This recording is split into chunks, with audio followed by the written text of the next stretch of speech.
We'll now begin the first session of the forum, which is session one, the roundtable co-hosted with Brazil on leveraging long-term energy scenarios to attract investments, bridging planning and funding for energy transitions. So before we start, this session is moderated by Elizabeth Gillespie, Director of Financial Services at Ernst & Young. But before we start, we'll have some interventions from participants online, and I'd like to just check that their videos are working.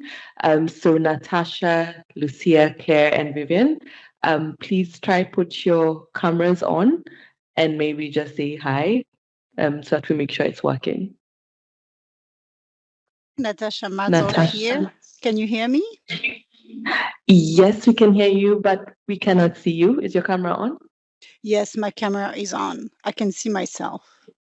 You can see. Okay, great. So we will work on that. And then next is Lucia. Lucia, are you online? Can you hear us? Okay, we'll try and get Lucia because we can't hear her or see her. Claire, could you please say something?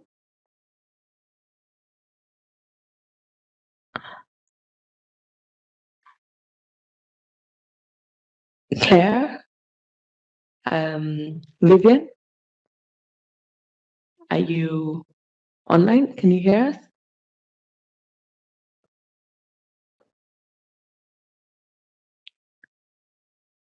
Okay.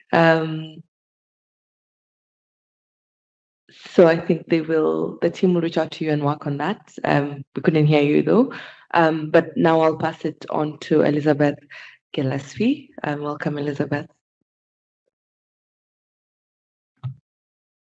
Can I check that you can hear me before we start, or should I move this closer? Okay. I'm generally quite loud, so it shouldn't be an issue, but just check. Okay, good. So hi, everyone. I'm really glad to welcome you all here again today, guests in the room and online, to the first roundtable session here over the next 3 days, which I'm sure will be full of really fruitful and productive discussions. So again, I'm Elizabeth Gillespie. I work at Ernst & Young in London, where I'm a director in my team. And we work with financial services clients in the private sector all over the world to help them sort of incorporate climate considerations into how they measure and manage financial risk. And so over the last few years, I've worked with my financial institution clients and seen how they use scenarios in a variety of different ways. And I'll give you a few different examples of that to give a flavor of what I'm talking about. So I worked recently with a global bank in the private sector to work with them to look at effectively projecting their different losses through time under a range of different scenarios, and also to help them identify risks and opportunities across a few different sectors.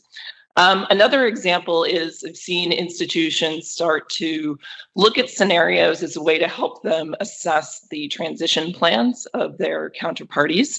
And as they've also started to integrate considerations from these scenarios into their credit risk ratings, which then also flow through and influence how they price their loans as well. And I think perhaps the most interesting example is one that we're seeing, especially in the UK, with a lot of, or at least with some of the larger banks, is they're actually looking at a range of different scenarios, ones that come from the IEA, ones that come from Network for Greening the Financial System, and sort of picking and choosing and coming up with sort of bespoke, customized scenarios of their own that are intended to reflect where they think the world is going. So the most credible or most likely outlook that they see, so that they can sort of reevaluate, realign, reassess their portfolios, and as well their sort of intermediate net zero targets. So At the risk of stating the obvious, a lot of the banking clients that I work with, they're very sensitive to funding new technologies such as hydrogen, and also to over-concentrating their portfolios in the build of renewables. However, they are actively seeking to adapt, and they're looking for ways to improve their risk mitigation strategies so that they can contribute greater amounts of sustainable financing to the clean energy transition.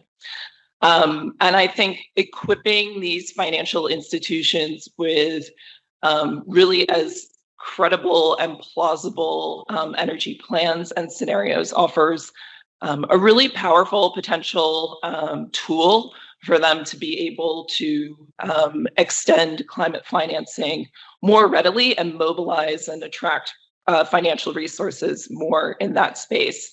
I think I may be preaching to the choir here, but according to the Climate Policy Initiative, the energy system in particular needs around $2 trillion annually to reach its net zero ambitions by 2050.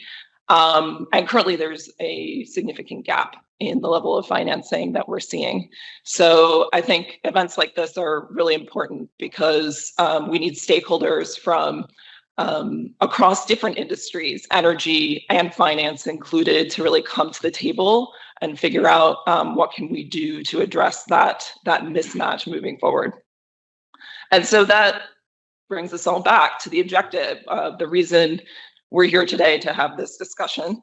And in this discussion, we want to explore how long-term planning energy frameworks and scenarios can be used to mobilize climate funds and attract financial resources. So hopefully by the end of this session, we'll all walk away with increased understanding of the role of long-term national energy planning and what's really needed in this space to help enable greater financing for the energy transition, especially when it comes to the global south. So I think we alluded to this earlier, but in terms of how the session will run, we'll have a few short presentations just to start and help us set the scene. And then we'll move on to some more prepared interventions. So thanks to everyone who prepared. I'll be calling on you shortly. And then we'll open it up to more moderated discussion. Again, if you're here in the room, I'll do my best to call on you if I can see your name tag, or I'll point at you, whatever. And online, if you can just stick your hand up and someone will incorporate you into the conversation. Okay, great. So to kick off the session, we have Gustavo Nassif de Andrade, who's the Deputy Head of Energy Economics for Brazil's Energy Research Office. And he's going to share some insights with us on the importance of this topic, especially in the context of Brazil's G20 presidency. So Gustavo, if I may, over to you. Thank you very much. It's a pleasure to be here. Thank you, Irina, for the invitation. And we have been for long active participant of the LTS. And currently, I do have the few slides, but currently we have been the opportunity to work on the energy transitions working group of the G20. EPE, that is the place where I work, is a federal institution that is mainly linked to the Ministry of Mines and Energy in Brazil. We have the responsibility of developing the studies that will help them to make the public policies that they are in charge. And we are also responsible for developing the long-term plans and energy plans. And so that's why we are here, yeah. We are going, it's not moving forward.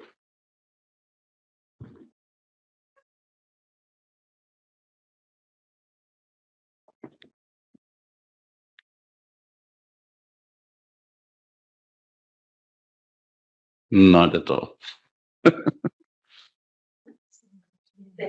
Oh, yeah. So just to give some context and to be Just to give some context and to be really brief, the Brazilian presidency of G20 has set 3 priorities for the energy transition working group. Yeah. Okay. Sorry. So the first is exactly about what we are going to discuss here today, is accelerating financing for the energy transitions. That is a topic that is really crucial. The other topic is the social dimension of the energy transitions, and also a topic that is the innovative perspective on sustainable fuels. All this, of course, all these priorities is really correlated with energy planning, with long-term energy scenarios. But today we are going to focus a little bit more on the accelerate finance, as it is the main topic here for our discussions. If someone, I think I got it. So just to give a little bit of context, it's what was mentioned before. To move forward on this energy transition, investments need to grow a lot. We see, for example, this study of IRENA saying that the annual investment must be more multiplied by more than 4 to remain on the pathway to 1.5. If we take another study for that IEA developed, and looking a little bit more for emerging economies, we see that this challenge is even higher. We have to 6-fold these investments in the next 10 years, according to IEA. So the financing and investment is a big issue for us, for all the countries, but also for the emerging economies. And now I will talk a little bit about the proposal. And before taking the slides, I would like to say a little bit about the process that we developed in the ETWG, that is the working group in the G20 that is discussing this. And since the beginning of the year, we are working a lot on this priority of financing, and we have been able to build the consensus that energy planning is a tool for increasing the investment and finance in clean energy infrastructure. And by energy planning, we mean technical and institutional capacities to collect, analyze data, build and model scenarios, use an holistic approach to offer evidence for the energy policy making and its evaluation, as well as connecting the energy planning with other relevant issues such as socioeconomic development, industry, climate, and other ones. So we do believe, and this was part of the discussion, that energy planning is key for building trust in energy transition, while also demonstrating the scale and complexity of this process, and that we need to balance affordability, security, and sustainability. So this was also one of the things that we discussed there, and also that energy planning has proven to significantly contribute to de-risking the investment in clean energy transition by offering stakeholders transparency, predictability, consistency over time, and consistency with long-term energy climate goals. So we do believe that energy planning is something that it's a kind of igniting this challenge that we have, that of increasing the investments. And we also recognize that addressing the gap in investment in clean energy transition, especially for emerging economies, requires more than finance resource. Building a portfolio of projects and reducing the cost of capital could be achieved with the contribution of energy planning. And this is explain a little bit one of the proposals that we are currently discussing at the G20 group. That is the Global Coalition for Energy Planning. I will highlight a little bit of the structure and governance that we are thinking about this global coalition. We are thinking about this global coalition as a voluntary alliance open to all interest countries, international organizations, and relevant stakeholders committed to advancing in global energy planning. The leadership of this coalition, and again, I'm saying about something that is being discussed or is still being discussed in the G20 group, but I'm giving some spoilers here, but the leadership of the coalition will rotate every 2 years. So this means that there will be some leading countries for this coalition. And the leading countries are expected to host the Energy Planning Summit, serving as a primary decision-making board of the coalition and responsible for setting the strategic direction of review in progress. The GCIP board is meant to drive the coalition's agenda forward between summits and facilitate the implementation of the voluntary priorities and challenges set under the GCIP framework. It should meet twice a year and have a composition of 15 geographically balanced representatives to guarantee that the diversity is something that we would like to have there. And we will have, and our proposal is to have a secretariat. The secretariat is responsible for the day-to-day operations of the coalition.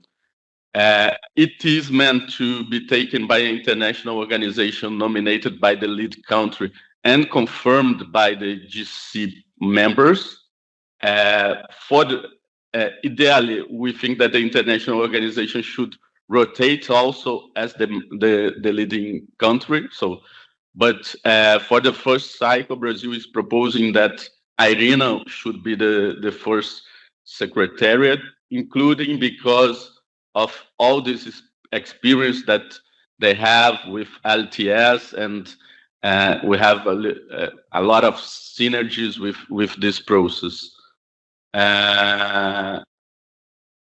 And with about resource, at this point, we think that GCIP will operate on voluntary basis with member countries and organizations providing second staff and other in-kind contributions. This means that the coalition is not directly managing resources for capacity building projects. Instead, partner institutions will handle this. And also now talking a little bit the agenda for action, that is what is going to move this coalition forward. This is currently under construction, and we will be prioritized according to the countries that decided to engage in the coalition at the end of the day. But some critical areas that has been already discussed on the group discussions is transmission and distribution grid planning frameworks for addressing the need to integrate renewables and ensure more resilience, energy scenarios building, modeling, and the communication to ensure adequate ambition levels, but also effective consideration of security and affordability of supply and other policy goals, and integrated energy and mining planning, considering the need to scale supply chains of strategic minerals and materials. So in this context, we reaffirm that each country and region has its own circumstances regarding natural endowment, energy needs, and economic, political, and institutional and social challenges. this means there is no universal formula for energy planning. So Brazil is really excited to lead the first step of this initiative, and with close support of other national institutions as the National Development Bank of Brazil, BNDES, EPE, that is the institution that I represent here, and under the leadership of Minister of Mines and Energy, we are moving forward with this process. And we will work with the other countries and other organizations to build a relevant collaboration portfolio in preparation for the first energy planning summit that we are planning to have it in the next year, in 2025. And we are happy to count on with the support of other institutions, other countries, and looking forward for the discussion. So thank you very much. I don't know if I take more than I meant to have, but I think that's an important issue.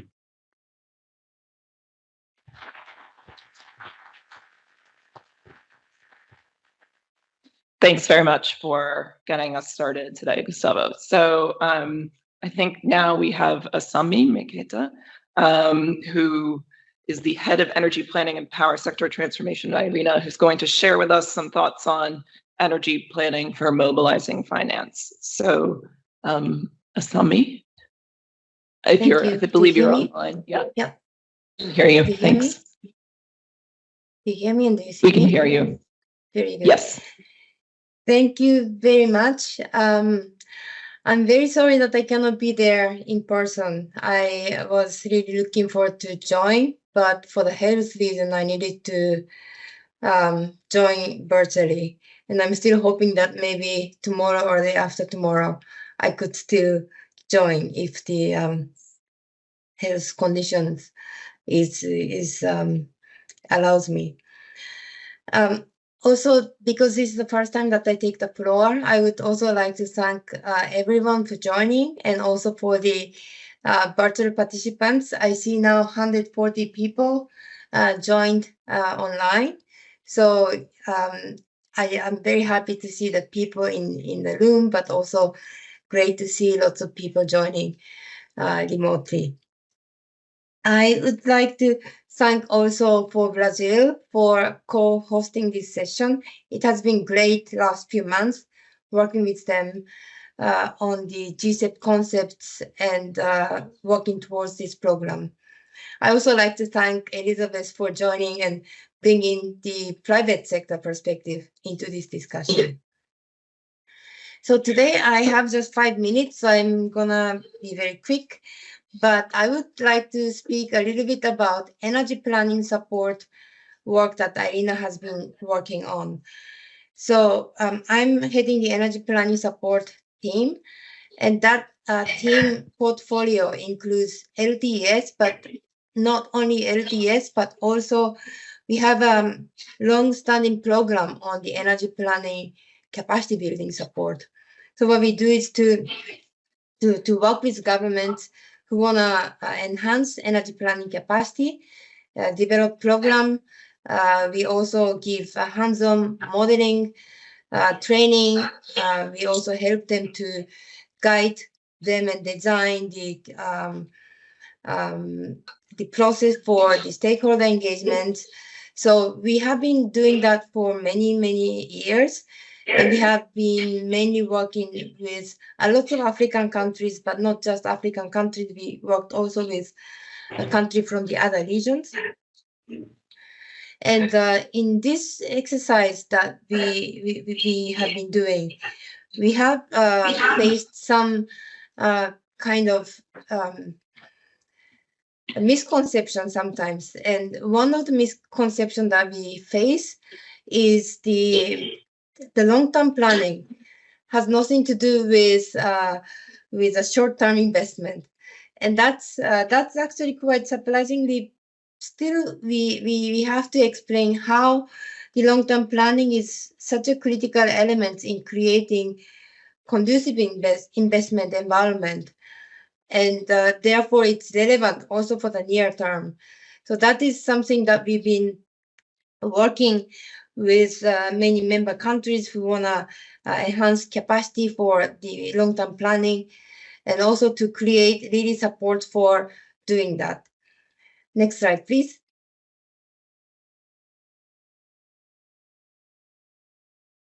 So one of the things that we say is that it's if the planning is done properly, there are lots of benefit, and the benefit is near term. The first is that it aligns the stakeholders. It also accelerates project implementation. So if there is no long-term planning, then the project implementation actually starts from doing the planning properly. It can also avoid the investment mistake, meaning that sometimes there's like countries sometimes go into the short-term expensive solution because of the lack of long-term plans. And also countries sometimes have to face with a lot of unsolicited proposals. The long-term planning can give the framework to handle this more systematically. It also reduces uncertainties in policy direction and project selection. And it also mitigates investment risks for energy transition project. We had a great event last time in the G20 Energy Transition Working Group. We had a side event, and we heard a lot of good examples of how the countries are actually using energy plans to mitigate investment risks. I hope that we can hear some of these examples again today. Next slide, please. And then in this, in the previous slide, I talked about if it is done properly, because another misconception is that countries sometimes say, oh, we already have plans, so we just need to do implementation. And that's sometimes true, but that's sometimes not true, because what's really relevant is long-term planning rather than plans. And some countries have plans that are given by donors, that are given by consultancy firms, and not really built on the national planning frameworks. So we say that if it's done properly with a good planning framework, and what we mean by good planning framework is what we are exploring under the LTS network. Under the LTS network, we have been really hearing a lot of great examples from the champions in energy planning, how they set up the institutions, how they set up the consultative framework, how they communicate, how they set the boundary for the scenarios. We have learned that there is no single solution because different countries have different circumstances and they choose different institutional setup to address the planning challenges. But in either way, the country needs to have a very good planning framework. And now we have been looking at the particularly the link between the investment and the planning in a quite dedicated way since the beginning of the LTS network, because the linking between the finance and the planning has been always the priority from the very inception of the LTES. So you can see that this is the third LTS forum where we discuss the nexus between the energy planning and the investment. The 2019 LTS forum was the very first forum, and there we already discussed with some national banks on how the scenarios are used to attract investments. And then more recently, we have organized events around this theme at the IRENA Assembly, at the IRENA Council, and more recently, since this year, we have strengthened collaboration with the G20 Energy Transition Working Group, particularly with the Brazilian a proposal of the Global Coalition for Energy Planning, which we are very, very happy to be part of. We have organized a side event, as I mentioned, and we also started last week the webinar series looking at specifically energy planning frameworks to mobilize investment. This is Irina's contribution to G20 framework, and the outcome of this webinar series. So this series started last year, and this session is actually the second one in the series, and we will have 2 more sessions. And the results of this webinar series will be discussed at the SEM, the upcoming SEM, as a contribution to the SEM and to support G20. Next slide, please. So for the G20, we have been also developing a report to support, to summarize what we have learned and collected from countries' examples.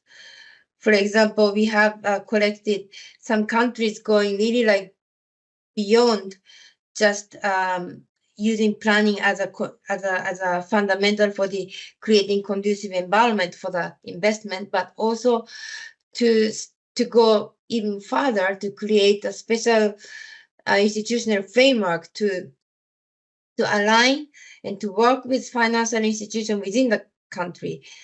For example, like we have collected example from Brazil, who is obviously leading this discussion. Also Costa Rica, Philippines, El Salvador, Italy.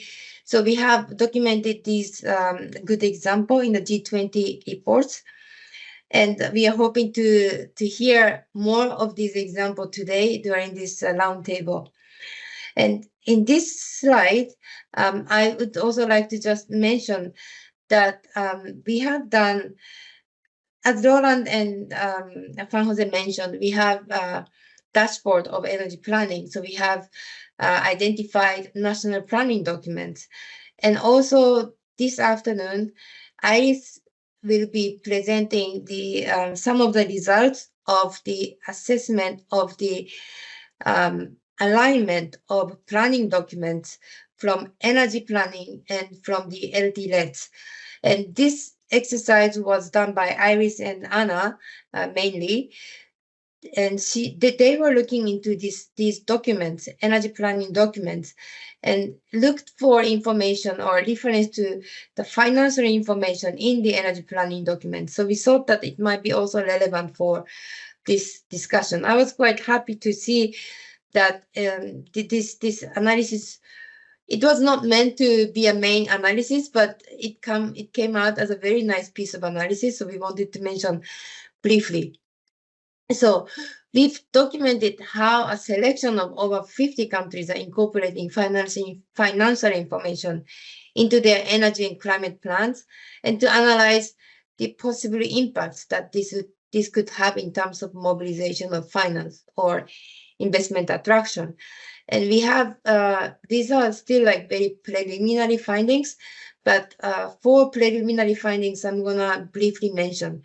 So the high relevance of financial sections.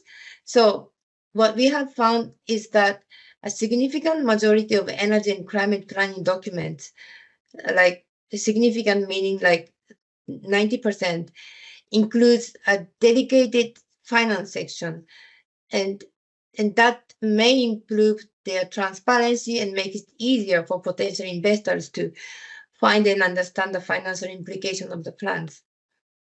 However, while many plans include financial strategy and identify funding sources, only just over half of the energy and climate planning documents specify estimated investment amounts, and also fewer includes timelines.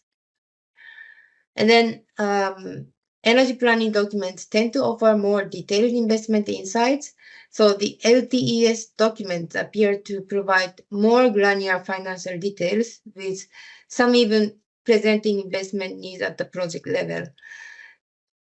the last point is that least developing countries often include more detailed financial information than other country categories.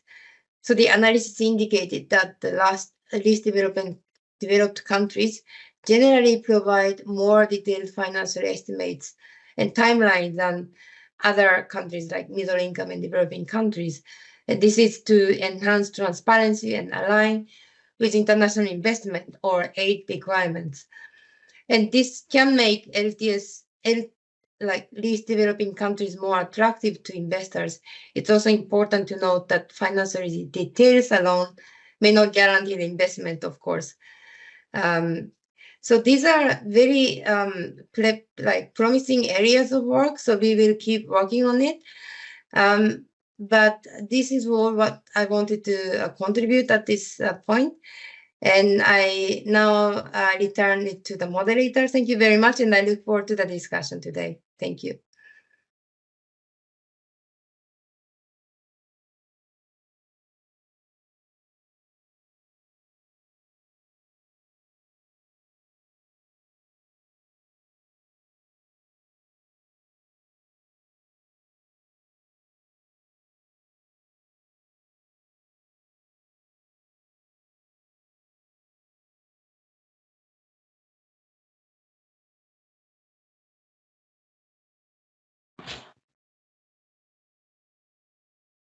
Is this working? There we go. Wow. Okay.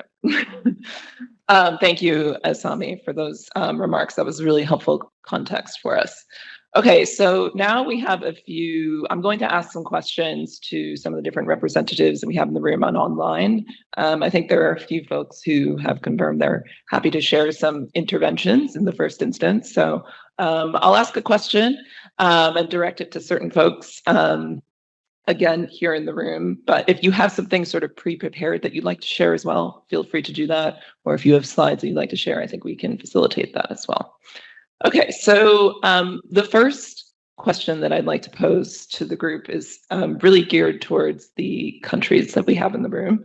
And that question is, how has your respective country integrated climate finance criteria into national energy planning in order to gain funding for clean energy projects? And I think we did have a volunteer, Francisco, from Chile's Ministry of Energy, kindly volunteered to be our first contributor today. Please, Francisco. Thank you.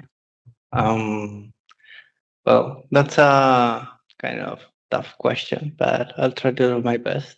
In Chile, in particular, the energy market is private, so everything goes by a private point of view. We as a government try to make the ground rules so we can make public the private decisions affordable. I don't know. How do we get funding for climate change projects? We try as a government to make the ground rules for the energy market to develop. We make energy transition on maybe the transmission line, the power lines affordable to access for the private sector, so we can have solar power plants on the north side of the country, or wind projects on the south to get the energy to the center. We have a very long and narrow country, so power lines are very important. And the funding, we try to make that that way. Maybe on some kind of projects we fund, it's not very common, but on emerging technologies, such as CSP, for example, for power, solar concentrated power, we had a little funding from the government to make the first kind of its kind power plant. It was a very good project. Maybe geothermal, that too came from a little funding from the government. So we try to do that kind of things. We are working now on the long term talking about the long term, we have some policy that's starting. We call it development poles. So what's about the development poles? We detect some strategic regions that has, for example, a lot of sun. And we say, okay, that region could be nice to have PV plants or CSP plants or maybe wind plants. And we detect that region and we say, okay, it would be nice for the foreseeable future to have that kind of technologies in that section. But for the private sector, it could be hard to build a power line to connect to the system. So we kind of concentrate all those projects, 10, 20, 30 projects, and say, okay, we put them together and we build one power line to connect to the main line. So it would be more from the private sector point of view, would be much more secure project than, I don't know, I stand in the middle of the desert and I don't know how I'm going to connect to the main line. So we're doing that kind of things to secure the energy transition. Great, thanks for that perspective. I think we also have Jessica from the Mining and Energy Planning Unit of Colombia in the room. Is that right? Yeah, thank you. Right, thank you so much. Thank you to the previous speakers. I'm just taking very detailed notes, some good experiences that we could replicate in Colombia. I'm Jessica from the Mining and Energy Planning Unit, which is part of the Mining and Energy Ministry. We are in charge of the long-term energy planning. For Colombia, well, it hasn't been an easy path. I have to say that it's still a work in progress. We are struggling with a lot of different situations, but I can say that we are working really hard to integrate all sectors, because what we have seen is that we need a structured framework that align these long-term scenarios with the financial strategies. And in that case, we need to involve different sectors to construct something that is sustainable in time. We are working with the Environment Ministry, the Mining and Energy Ministry, of course, Finance, Commerce, with private sector, with Household Minister, Labor Minister, etc. Because for Colombia, it's not only a matter of emissions and financing renewables, but also facing with the fact that we are a net exporter of fossil fuels. So our economy is also needs to change, all aspects.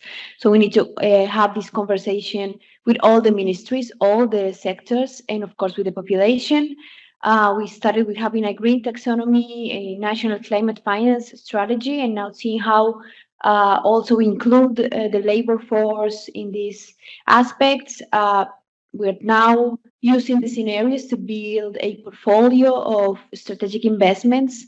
And this is a work in progress. And now trying to just knock doors and communicate how we see that these investments should be going, in which sectors specifically, not only from the supply of energy, but also in the demand sectors. And well, something that we believe it gives a very clear message is the work about slowly dismantling the fossil fuel subsidies, which has been a really hard work, but I think we are getting there. And it's showing a message that we need to start looking not only the private investments, but also the public investments directed to another sectors, specifically in renewables. And we are struggling in how to effectively communicate. So I think here we need as much help as possible. We need other voices from external institutions, independent institutions, to also help us to better communicate that this is not some crazy ideas from a group of people, which I think Chile probably have had the same issues, but also to show that this is something that has to be done in order to guarantee that our country will have a competitive economy also in the future. So in there, I think, then again, we are knocking doors and asking for help for our friends, because we in that case need to better communicate the results of the scenarios, and also to align with the investment needs right now. Thank you.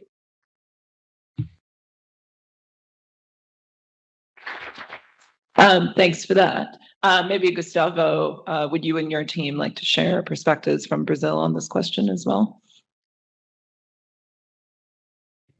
Yes, I think we do face similar challenges. Currently in Brazil, we are in the process, and Camila might be the person that can talk more about that. But we are currently developing a taxonomy, and we are facing also some challenges because we have to somehow be able to make this discussion considering the country necessities, but also the country's potentialities. So it's in the very beginning of the process. Yes, Camila. I don't know if you wanted to add something. It's one case that we are studying. No, it's exactly that. We are in the beginning of this development of the green taxonomy for Brazil, and Colombia is one of the cases. Colombia, Mexico, they are a little bit more advanced in this discussion about the taxonomy development. Please, let's see if go on. And also about the investments. The government has been announcing a lot of investments in the energy transition. Energy transition at the government at this point is at the center of most of the plans that has been announced. For example, the Ministry of Economy of Brazil is launching the Ecological Transformation Plan. One of its axes is energy transition. Our Ministry of Industry has been developing a new industrial policy, mission-oriented, and one of the missions is about energy transition and decarbonizing the economy and fostering bioeconomy as a general issue. So, and another plan, for example, that is the plan for accelerating the growth. Also, we had a lot of investments in the energy transition project. So there is a lot of efforts, and the challenge sometimes is more how to integrate all these plans with a broader long-term energy vision. And we've been trying to connect with all the ministries and trying to set this framework that we see in the long-term energy scenarios that we develop to somehow set the scene for this kind of investments. But at this point, is a very hot topic in Brazil, and we see that we are moving forward. Thanks for that. Before we move on to the next set of questions, are there any other representatives from countries who'd like to add to this from your perspective, just before we move on?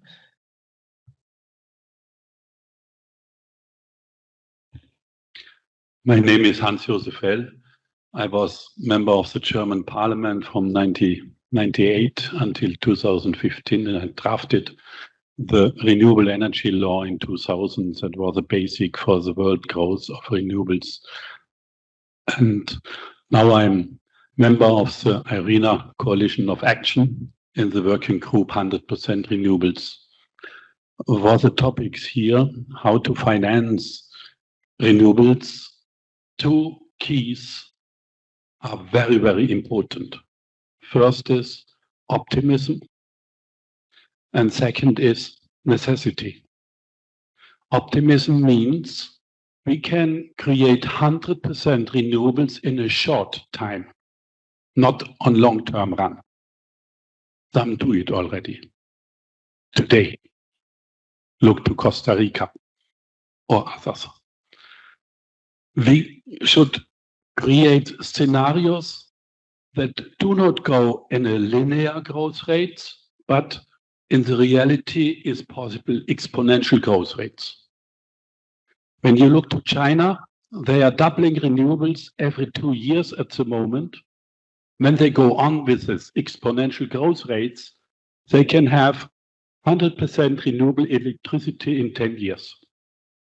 not 2060, what China believes on their growth rates. So this is optimistic. Make it. We with the Energy Watch Group, we simulated in the world, and Irina made with Coalition of Action a paper beginning of this year to summarize all the studies who look to 100% renewables. You can look to this paper and you will find it from Lappeenranta University in Finland or from Mark Jacobson in Stanford University, Sydney, or others. So that's the point, optimistic. And the point, necessity, is we must look to the world, how serious the world is. When we hear Antonio Guterres, the humankind is on the pathway to the climate hell, then he has right. 60% of all greenhouse gas emissions are combined with the use, with the burning of oil, gas, coal. Therefore, the switch to 100% renewables in a short term is decisive for the world to save the humankind. We have not time for 2050, 2060, 2070. We must cut it in 10 years. And it is possible. And therefore, I think it is very important that all the scenarios should look to 100% renewables in a short time. It is possible. Last point is, when you have a long time 100% renewables, that's a message for the fossil and nuclear industry to invest into fossil and nuclear, because otherwise we cannot have energy security. And then we have the gap for financing for renewables because the money flows into fossil and into nuclear. So that's the point. Make optimism and necessary scenarios, then we have the chance to make the transformation in the world much, much faster.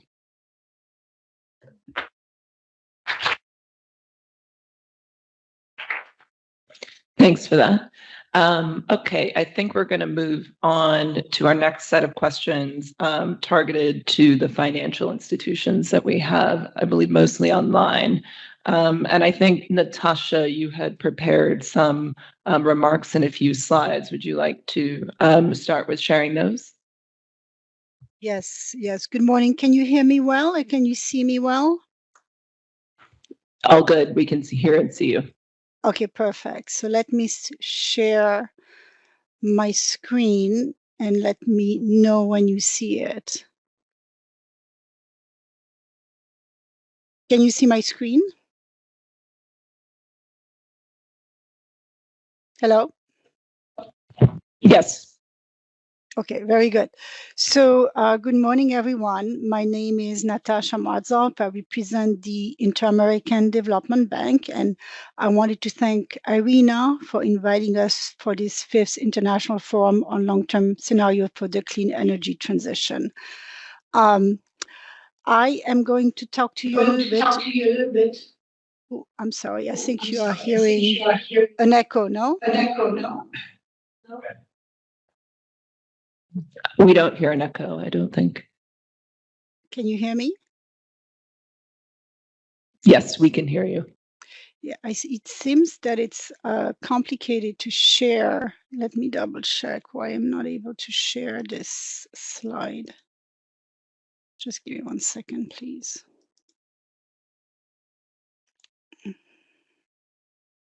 There we go. All right. Okay, let me share again with you.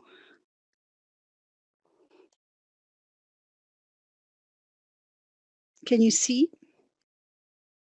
Can you see my slides? Yes, we can see. Perfect. Yes. All right, so let me start. So what I wanted to talk to you about on behalf of IDB first are the kind of challenges that we see in Latin America.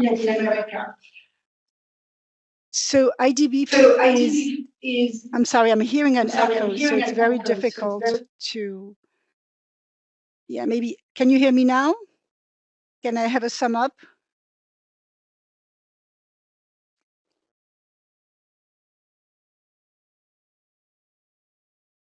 Can you hear me?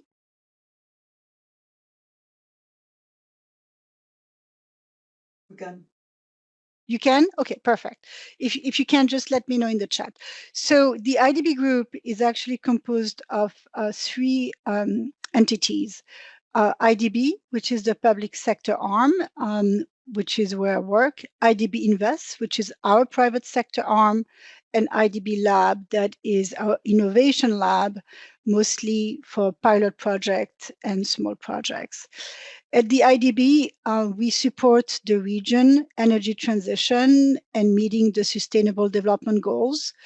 We are supporting LAC, Latin America and the Caribbean, achieving a resilient, low carbon, and inclusive energy transition to reduce poverty and inequality, address climate challenges, and bolster sustainable regional growth. As some of you already know, as I heard our Colombian and Chilean and Brazilian colleagues, Latin America and the Caribbean is the cleanest energy region in the world. 60% of the electricity is generated from renewables, solar, wind, and hydros.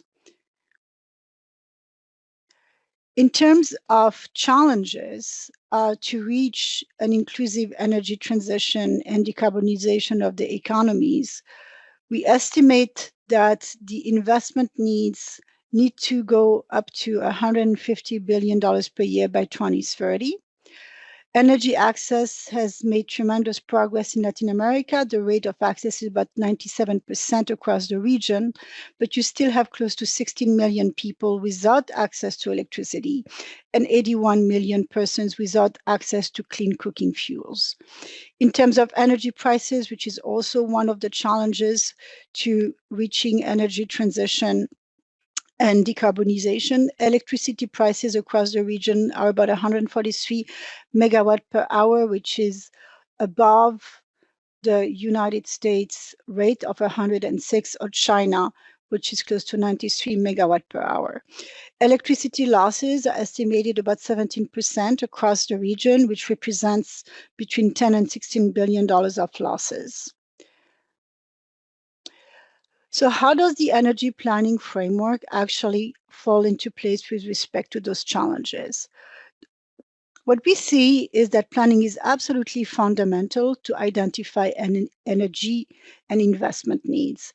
In particular, the challenges that are faced by the region in terms of planning include a higher level of uncertainty, for example, anything that is related to technology and future demand, restrictions that are not fully incorporated in traditional planning efforts in Latin America and the Caribbean.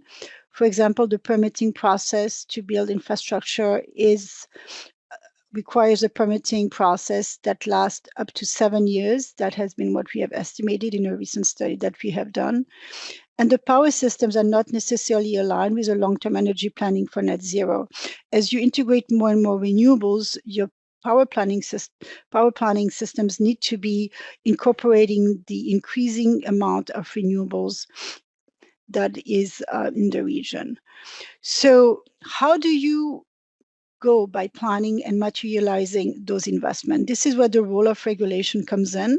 Whether you are looking into expanding renewable energy generation, transmission, distribution, regulation plays a key role. And this is where regulation must translate the planning into investments. And for example, auctions have been very successful, of course, in Brazil, in Colombia, in Chile. Permitting is another, instrument that is important in terms of planning in order to have regulation translating planning into investments, distributed energy generation, and the regulatory framework to allow that. And lastly, new sectors, for example, electromobility and green hydrogen, that are also looking into planning as one of the tools that is needed in order to allow for those kind of investments. We are supporting 6 countries in the region in terms of planning: Bolivia, Brazil, Panama, Dominican Republic, Barbados, and Bahamas. And now talking about how those scenarios and long-term scenarios allow us to be able to, have better planning and mobilize climate finance. This is a snapshot of our portfolio, which is about $4 billion, where 75% of our investments go into distribution, transmission, infrastructure, and rural electrification. Our operations are climate finance and Paris finance aligned. Close to 90%, according to the NDB methodology, is aligned with climate finance, and 100% of our operations are aligned with gender.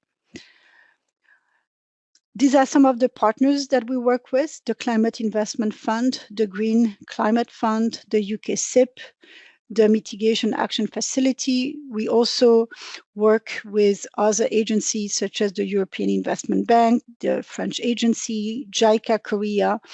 And we have, for example, last year been able to mobilize up to $1.4 billion in co-financing from those institutions. This last slide gives you an idea of the kind of partners that I mentioned we have that allow us to have additional concessional financing for reaching carbon neutrality in decarbonization. Thank you very much, and I'm happy to answer any question that you have.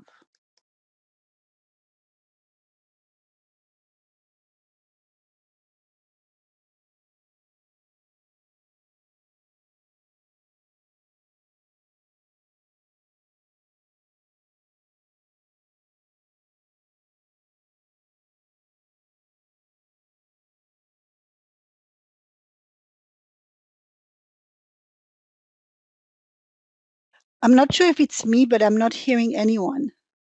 I can't hear anything.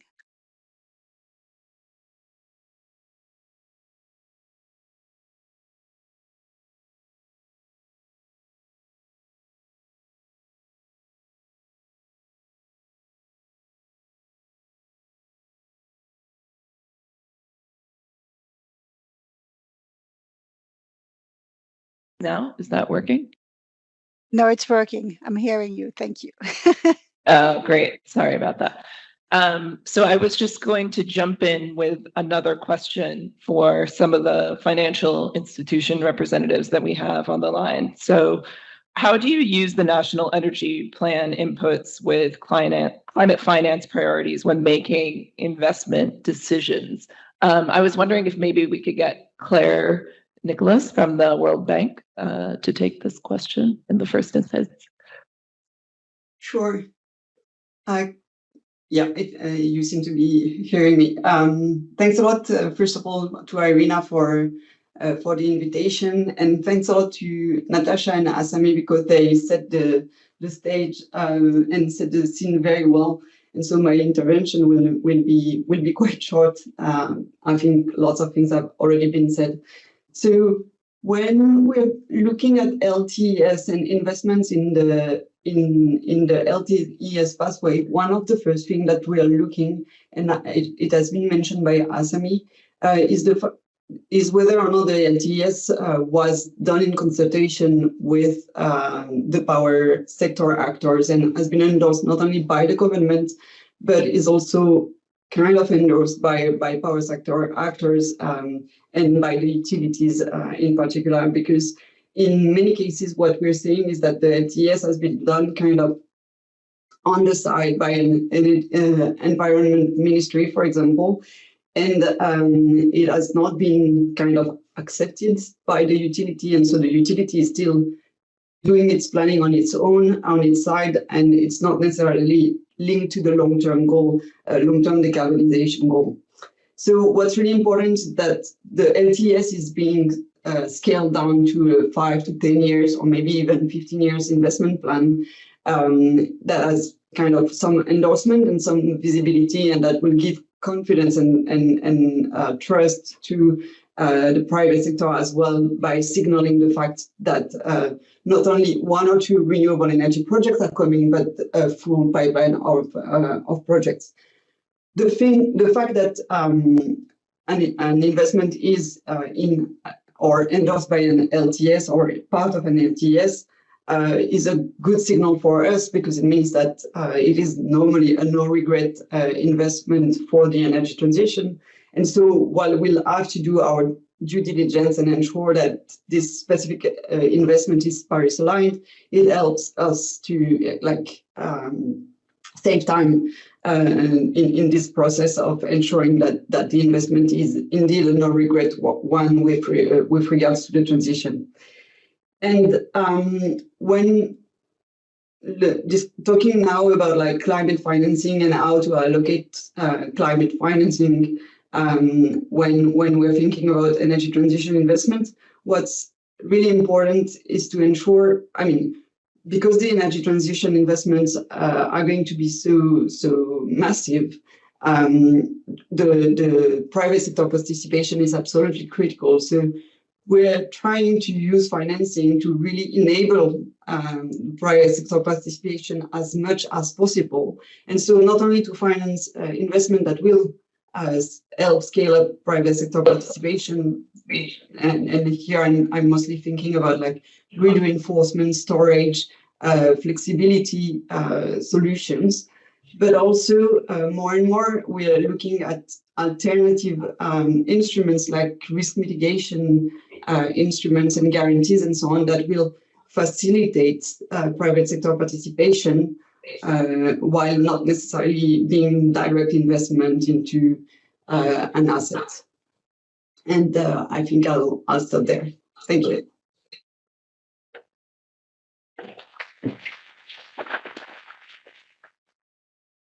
Thank you for that, Claire. I think we also have Vivian on the line. Would you care to share your perspectives on this topic? Thank you very much, Elizabeth. Hopefully you can hear me. We can hear you and we can see you. Excellent. Thank you so much for the kind invitation. Just to mention, I'm representing Climate Compatible Growth, which is a UK aid-funded consortium of leading British universities supporting climate transition in the Global South through applied research and capacity building. And unfortunately, I have an echo again. I'm not sure if we can get rid of the echo. What I wanted to mention is that Climate Compatible Growth is aligning its efforts in the climate transition space along the Data to Deal framework, which is something that we have derived together with IRENA and many other partners, and which is inspired by several successful cases from the Latin America region, where a structured process of political facilitation combined with solid technical analysis has been successful in unlocking billions of dollars of climate finance for energy transition, with Costa Rica being the flagship example, but also other cases such as the Dominican Republic and Uruguay, for example, with those case studies now being quite well documented. Data to Deal refers to actions taken in an integrated manner along an entire process that runs all the way from data collection, development planning, national finance strategies, project finance structures, to the agreement of transactions. Within this Data to Deal pipeline, a particularly critical issue is to build bridges between the technical planning process, often driven by the Ministry of Energy, and the financial mobilization process, usually driven by the Ministry of Finance. We've reached a point now where many countries have succeeded in producing solid energy transition plans, but it's much less clear how these plans will be financed and whether they're actually affordable for the countries. In order to respond to this issue, CCG has been working on the development of an open source modeling tool that bridges the planning and financing perspective, and which we're calling MinFin. What MinFin does is that it ingests the investment needs that are generated by energy planning models, and it calculates what these could cost to finance given the real historic financing conditions faced by any particular country. Importantly, it also evaluates whether the sector cash flows, the funding streams available, are actually adequate to service the associated debt, and hence whether the net zero mortgage payment, if you like, is actually affordable. This is based on the important principle that there's no financing without funding. Often we talk a lot about the financing challenge, but we omit to look at the very weak funding flows available in the sector. We're currently in the process of developing a finance track to complement our energy planning capacity building activities through the energy modeling platform, which is co-organized with the Optimus community. We've now conducted a pilot analysis using the MinFin tool in some 10 countries, and there are certain lessons that are emerging, and I'd just like to finish with these. First is that the net zero energy transition plan is often unaffordable or rapidly becomes unaffordable under business as usual financing and cash flow conditions. Secondly, we find that the financing terms and conditions available to a country have a huge impact on the affordability of net zero. This means that countries need to work on reducing financing costs, both by accessing more concessional finance, but also by taking measures to reduce country risk. In many countries, utility cash flows are extremely weak, and this makes the energy transition unaffordable and likely necessitates energy price increments, which then raise justice issues. Who pays for the transition? Domestic consumers through higher energy prices, or the international community through more concessional finance. We also find that fossil fuel expenditure savings can be very substantial over time and should ideally be ring-fenced to help cover the financing costs associated with energy transition investments. And finally, comparing net zero and least cost energy plans provides a solid objective basis for assessing how much climate finance any particular country may need in the future. So we look forward to further discussion on this, and I'd like to hand it back to you, Elizabeth. Thank you so much.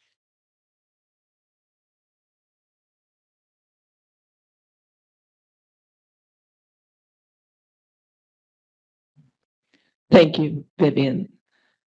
Okay, I think pivoting back to some additional questions to those in the room and online.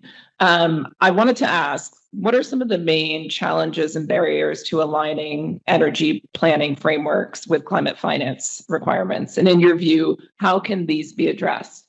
I think we do have a few additional confirmed interventions, so feel free to answer that question or provide your own thoughts. And maybe Alessia from Get Thought Transform, if you'd like to jump in. Yes. Thank you for do you hear me? Yes. For allowing me to be here and to talk. It's rather difficult to find now other elements to add to all the many points which have been done today. And it's really great to hear that many countries are putting energy at the center of everything. But what we see in our experience is that unfortunately, this is obviously not the case everywhere. And while in, let's say, the circumstances where we hire, if I may quote you, we do sometimes tend to preach to the choir in the sense of the people who already know all these elements. But we do think that there is still worldwide, unfortunately, in many countries, a lack of knowledge and of understanding of what actually energy policy can deliver in terms of policy insights and in terms of planning foresight. And therefore, ensuring that there are the framework conditions which align sectors and different institutions. Sometimes one also has the impression that non-energy sector stakeholders forget the importance of energy, that basically actually very few things work without energy. Even things which often are considered slightly unrelated, like agriculture, relies actually a lot on energy, or at least on energy products. Even fertilizer production is dependent on, at least in its current production form, is dependent on energy. Often, as was mentioned also by Vivian, not in all countries finance ministries are in any way or involved in energy planning. Energy planning is obviously seen as something like for technicians, because people confuse energy and electricity and think it's only about distribution planning and very small things. So although I believe we have been making many, many steps forward in this, I do still believe there is a lot of work to be done in terms of making sure that we as more technical people in some way are very precise in our terminology ourselves in order to make sure to avoid these misunderstandings, and in order to help that everybody understands that energy planning is something which we have assets which not only require huge money and capital costs, they're also there for a long time. Things that we build today, depending on what they are, PV panels or power lines, they're going to be around for 20 to 50 plus years. And this is something we all need to remember, that it's not about talking about our next TV. So I think these are just very important considerations, which then obviously have a link to the financing, etc. We're talking about assets which not only have huge capitals, but are allowed. And these are the things that we see often are lacking, and therefore people don't understand the huge importance of all this, even though between us, I think we have such an agreement. That was the few things I wanted to add. Thank you. Thank you for that. And I think we also have Andrea Weiner from REN 21 in the room, if you'd care to share. Hi. Yes. Thank you very much for giving me the floor. Thank you, Irina, for having us today. Just very briefly, for those who don't know us, REN 21 is a global community of players of renewable energy. So our members are government and intergovernmental organizations, NGOs, industry associations, and academia. And we provide data and analysis of global developments in technology, policy, and markets. So I can only echo everything that has been said already. Just some numbers echoing what Hans Josef said recently. Globally, renewables are barely 13% of global total final energy consumption. So while power is around 30%, power is just 23% of global energy consumption. There's indeed a very big disparities across geographies, but there's also disparities among end-use sectors. And what has just said between agriculture, industry, and buildings, this goes between 15 and 17% of penetration of renewables. When it comes to transport, is near not even 4%. So we see also the gaps in investments had been highlighted previously, whether it's in generation, grid, storage, flexibility. Globally, we need to speed up a lot. And of course, in the investment, there's of course big gaps in the cost of capitals between low income and high income countries. So what we see, again, this has been said, there's a need for integrated planning and policies that bridge the end use sector and leverage all the end uses sectors with the transformative potential of renewals on the socioeconomic possibilities that accounts for value creation, industrial development, local manufacturing, jobs, and including, of course, civil society in this process, so we can bring together and leverage all these aspects to leverage investment. And while the question would be, I mean, I see some policymakers here have already discussed reaching these sectors, but how this can be effectively implemented. Thank you very much. I hope it was not too long. Thank you, Andrea. And now we have Lucia Frizzelli, if you'd like to share your perspectives. I believe you're on the line. Sure. Thank you so much, Irina, for having me and for organizing this. By way of introduction, my name is Lucia Fuzzelli. I'm the founder of Climate Strategies Consulting. We work with governments, investors, and companies on clean energy, climate finance. I've been working on clean energy investments in the past 10 years within Europe for the European Investment Bank, AFD, and globally with the Green Climate Fund. So from a climate finance perspective, and I feel I'm kind of recapping everything that has been said so far, appraising a project pipeline, particularly for climate finance, I think entails attention to the scope, so to the quality of the project and the program, as much as to the enabling context or the readiness. And so long-term scenario planning is important to define both the scope and the readiness. And it became key, especially in countries where the energy market structure is not conducive of project finance, or in those countries that have some sort of socioeconomic volatilities, because financiers want to understand how the plans address project pipeline and readiness, in particular the country's ability to maintain, because yes, as has been correctly said, we are talking of investments that last 15, 20 years and more.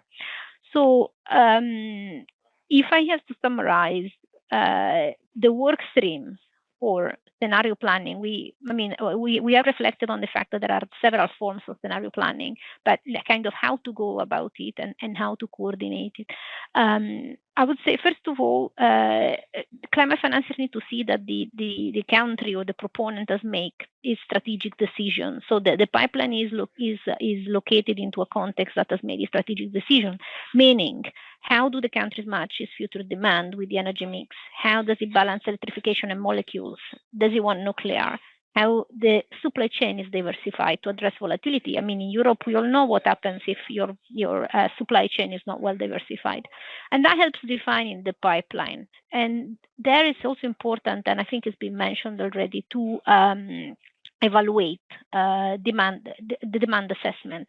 So as climate financier wants to see if there's demand for what is produced or for what is generated. So that becomes important.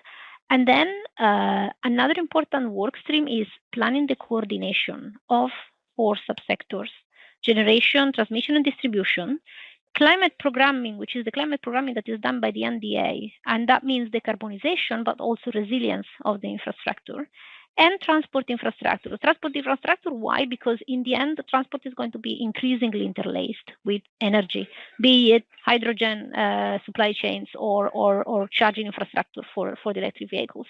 So these 4 subsectors, they need to be developed in parallel, and that's, as a climate financier, what you're asking yourself, in parallel and in synergy, to prioritize the project pipeline efficiently and avoid being trapped in catch-22 loops. For example, we have the renewables, but we don't have the grid. We are planning for financing of e-mobility without the charging infrastructure. And also, in order to start monitoring the project indicators that are relevant for climate financier, not necessarily they are the same indicators as for private investors. As climate financiers, we look for GHG abatement, socioeconomic impacts indicators, and so on and so forth.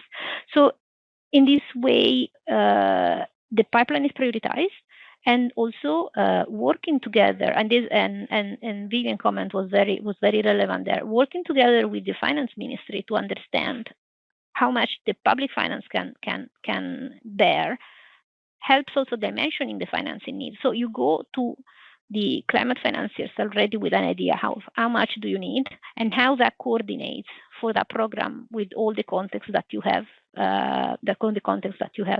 And then the third work streams, I would say, is about the enabling content. That's what gives you the readiness that is evaluated by climate financiers. So once define the pipeline, prioritize the pipeline, then planning the evolution of the enabling context. That means capacity, permitting, of course, and it's been underlined, supply chains, and policy and regulation. And when it comes to policy regulation, there needs to be also policy regulation that manages the variations in my planning, in the country planning, the volatility. And policy regulation also aimed at giving investors security. So policy regulation needs to be done a bit with the stakeholders in mind. And having the enabling context evolution identified and planned also allows to identify technical assistance need, because where do you see the gap? You go already to the climate financier with exactly what you need to fill and what are the UTI needs. And also to develop a market structure that is conducive of investments. And we've been mentioning tariffs, subsidies. And finally, I would say 3 overarching recommendation when approaching climate finance. Engage financier in order of concessionality. Climate financiers tend to have the highest level of concessionality, but also the longest lead times in terms of, starting from concept note of the project to financial close. And they are followed by multilateral lenders. Multilateral lenders also have concessionality, notably. These 2 stakeholders tend to focus on national catalytic programs, but their co-financing can serve as pipeline de-risking and quality stamp. And that in turn crowds in private investors. We have heard it from IADB, from the World Bank. Private investors tend to have shorter lead times and tend to have project-based. And potentially there is also an increasing focus on ESG ambitions. So reconnecting how the climate financing is integrated in the planning to how these contributes to the ESG ambitions of investment is going to become increasingly important. And in engaging financiers, it's good to consider which specific financial products are needed for the de-risking. There has been a mention of guarantees, but also, for example, in currency lending for certain countries. These are aspects that then are left sometimes for the end of the negotiation, where you are already negotiating the term sheet. But they take time because they are complex instruments a bit more complex instruments to structure, and sometimes you have to find specific partners for the financing of that specific element.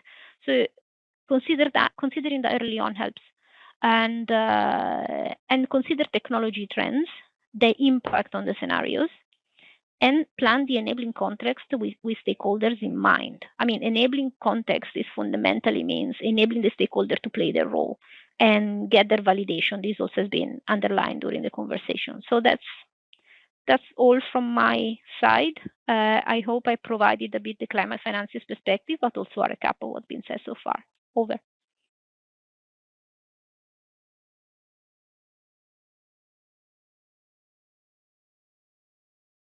Thank you, Lucia, for your contribution. Okay, so we're going to open it up to more to the floor for moderated discussion now. And the first question I wanted to ask is, what do you think, or how do you think collaboration between governments, financial institutions, and the other relevant global bodies can be improved and enhanced moving forward in order to help secure funding for clean energy projects? Does anyone from the countries have a view on this, at least to start? Anyone else not from the country? Please go ahead. I can share with you the experience of Germany with financing. Until 2012, 80% of financing came from private people, small and medium entrepreneurs, startups, farmers, and not from the big money from the utilities. This was a tremendous growth, and the basic for that was the feed-in tariff. This gave everyone the possibility to finance because the banks told them there is a law that brings a security of investment, and you can have co-financing by the law. Then came a switch in Germany from feed-in tariff, not by the law stimulated, to auctioning system. And the auctioning system means two important points. First, it is a limitation. A limitation cannot allow an exponential growth rate, what we had until 2012. And the second is, auctioning is a very complex system with a lot of bureaucracy, with a lot of things what the people have to bring that they can win an auction. This is only possible for big finance structures and not for the decentralized communities, for cooperatives and others. And therefore, in Germany, the investment collapsed since 2012 in photovoltaic from 7 gigawatt in 1 year to 1 gigawatt. In wind power in 2017, 5 gigawatt to 1 gigawatt in 1 year. So you must look exactly and discuss it with your politicians. What political framework is important that the whole society, as well big finance structures, as well as decentralized investment with communities and others, can be achieved.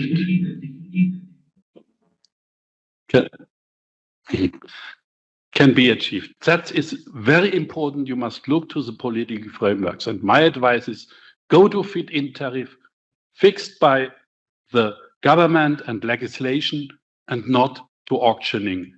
In some big infrastructures like offshore wind parks, auctioning can make sense, but not on decentralized small like photovoltaics and bioenergy and others. Thank you for that. I guess a follow-up question based on this experience, how did you go about the sort of collaboration of the different stakeholders in that case? So you mentioned lots of different folks when you talk about arriving at that feed-in tariff. How did you go about collaborating between all of the various stakeholders to arrive at sort of the understanding that that was sort of the best approach forward? And what do you think we can learn from that and apply moving forward in this context?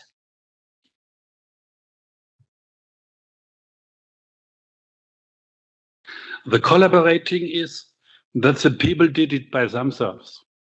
They organize when they have the basic with a good political framework that they can take part. Then in Germany, in the years from 2000 until 2012 and 15, we have 1,000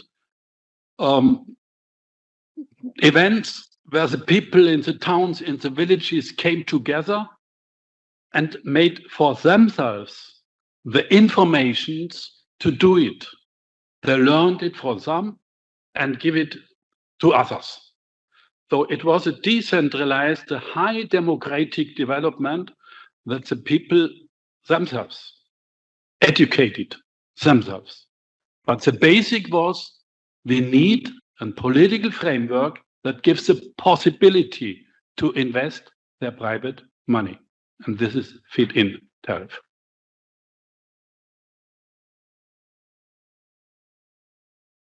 Thanks for that. Maybe, Gustavo, can I pick on you? Oh, do we have someone down there that I can't see? Sorry. Please go ahead. I think I'm having trouble seeing. Can you hear me? I just wanted to, I hope this isn't taking too many steps back, but one thing that sort of struck me so far in the discussions is sort of like what we mean when we say the phrase energy planning. And I'm quite struck that quite often what we're really talking about is not energy planning. It's only really the supply side of energy planning. And it's only, in fact, usually only mean electricity planning. And when you think about the sort of overall task that we're talking about, avoiding climate catastrophe, shall we say, not to put it too strongly. I don't think that's enough. I think we have to be broader in our thinking. And it's very difficult to be broader in our thinking. But I do think that the demand side is not getting nearly enough attention. And the integration between the demand and supply side is not getting nearly enough attention. It's obvious why it's not getting enough attention, because it's really hard to do, right? It's really hard, particularly in democratic societies, to talk about the demand side, let alone to talk about conservation and things like that, which are almost taboo to talk about. And yet they're absolutely crucial. Hans, you were talking about how it's important to be optimistic, and I think it's quite easy to be optimistic about renewables, but at the same time to be pessimistic about sort of low carbon transitions. And I think there's, you can see a lot of trends emerging just recently, like, for example, I come from the US, so it's easy to be cynical if you come from the US. But, you're seeing like a huge growth in, even where EVs are emerging, they're emerging as massive SUVs that themselves are going to consume huge amounts of electricity and huge amounts of lithium, et cetera, et cetera. You're also seeing the emergence of AI, which is going to mop up most of the new renewable generation that's coming. So, unless you focus on the demand side and think about it in a very integrated fashion, I think we're in big trouble. And I think we need to focus a lot more on the demand side. And even, I would say you need to think about conservation as well. Very difficult to do.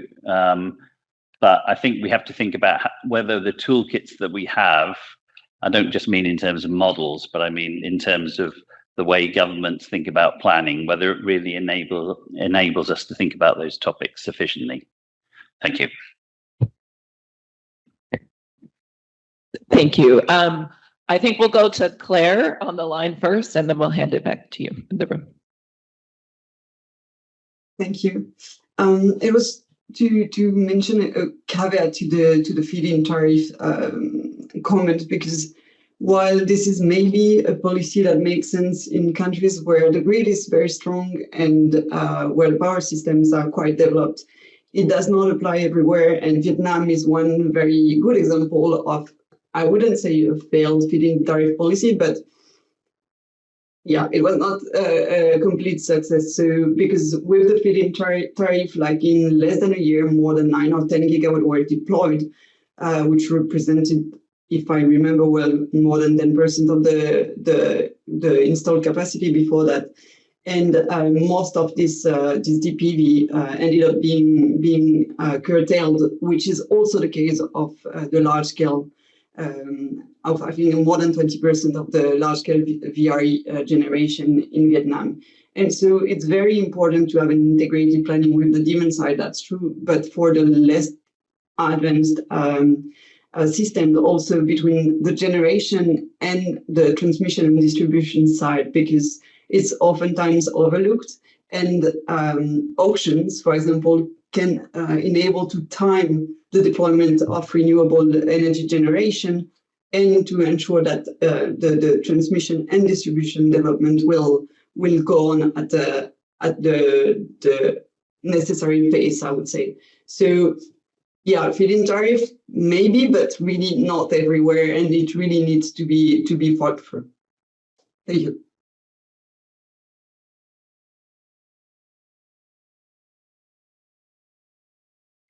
Thank you, Claire. Okay, back over to the room.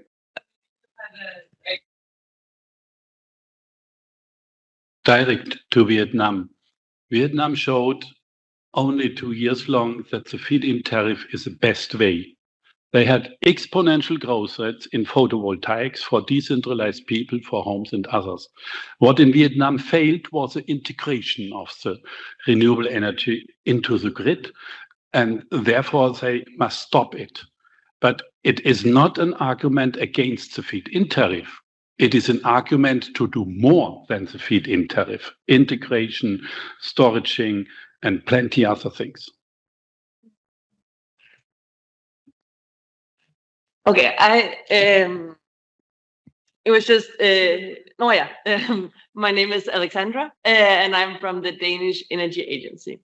And just Hans Joseph's first comment about not just thinking about investing and financing the green energy, but also taking away the investments from the fossil industry. It just got me thinking that in Denmark, we are part of this Beyond Oil and Gas Alliance, where we have pledged to stop all investments in new fossil fuel subtraction from the North Sea, and also stop all oil and gas production in the North Sea by 2050. So the stop for new investments is now. And I think this is a really important message to show to the investors that you just not just saying it's a bad business to invest in fossil fuels, but you are basically not allowed to make these investments. So that's a way of forcing the money flow into another direction, away from the fossil fuels. And we had this when the energy crisis hit. It was a bit hard to keep up with those goals. We allowed for some expansion of existing oil fields, but I still think that the message holds, and I hope that other countries will follow and maybe join the alliance, and to set goals for stopping those investments in the fossil fuel industry. Thank you. I think we have Daniel Lago on the line who had a question. If you could please also share your role in.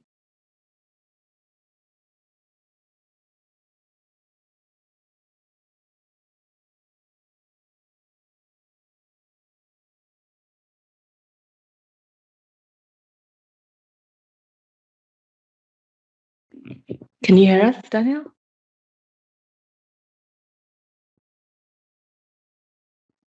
Can you hear us online, participant?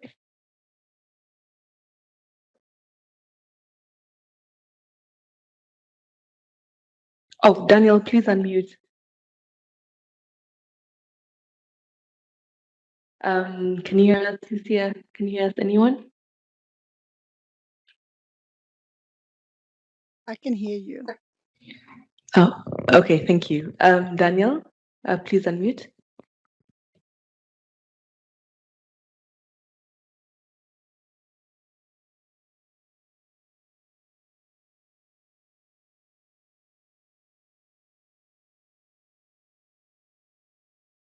Okay. I think we'll carry on in that case. I guess my next question is, how can LTES be improved to better align with the expectations of climate finance institutions to help attract more investment? Does anyone have any perspectives or thoughts to share on this? Or potentially, what do you need to help in this space? What will help you? Maybe Gustavo, again, I'll pick on you as the sort of Brazil co-host here to share your thoughts. Okay. I think the answer for me is a little bit similar to the question before, because LTS is one of the instruments of energy planning, and we need to be able to transform these scenarios and all these in instruments at the end of the day that would foster the investments in any kind of new technologies or something like that. And I was wondering, while friends were talking here, that we have some examples, some good examples and some not so good examples in Brazil. For example, the transmission auctions, for example, is a huge success in Brazil.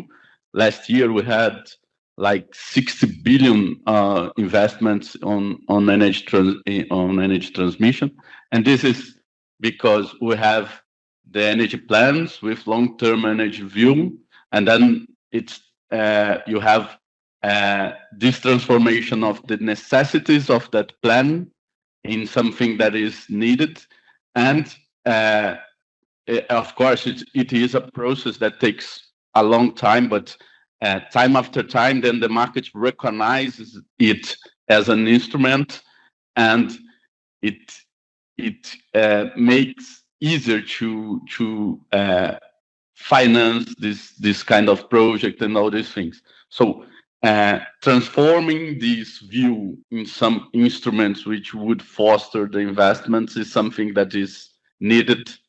And of course, when we talk about long-term energy scenarios, we are talking about new technologies, and new technologies need to be, we need to be able to recognize that it's a different type of financing.